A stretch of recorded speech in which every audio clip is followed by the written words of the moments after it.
काय झालं यार हे सगळं? आणि या पैशांच्या नादात मी प्रियाला पण नको नको ते बोल. तिची काही चूक नसताना ओरडलो मी तिच्यावर. आधीच मला आईचे 50 लाख रुपये द्यायचे होते. बस मी काकूचा हार घालून बसलो आणि या सगळ्यात क्लब मालकाचे 10 लाख पण द्यायचे.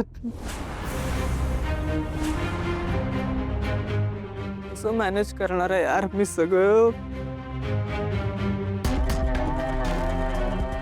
काय प्रीतम किर्लोस्कर, एक काम तुझ्याने नीट होत नाही ना रे. कसा किर्लोस्कर म्हणतोस रे स्वतःला? हा,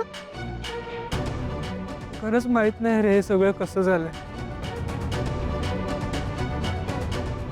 काकाने काकूसाठी आणलेला हार पण गेला माझ्याकडून.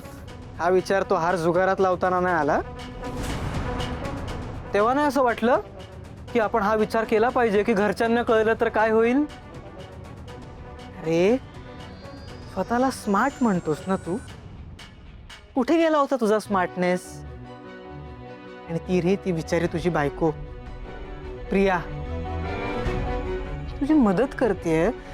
तुझ्यासाठी काय वाटेल ते करायला तयार होईल ती, आणि तू तिच्यावरच ओरडतोयस. काय चूक होती तिची सांग मला बघू. आणि तुझ्या आईचा तरी काय दोष आहे रे?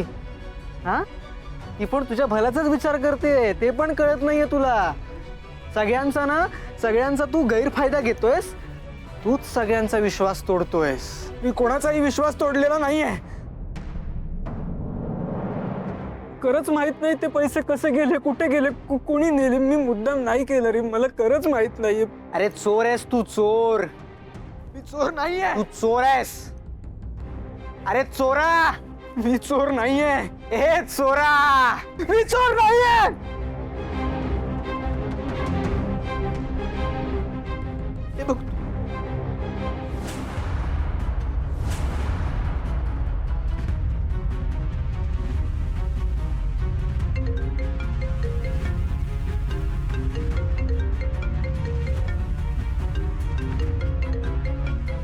हा क्लबचा मालक मला का फोन करतोय?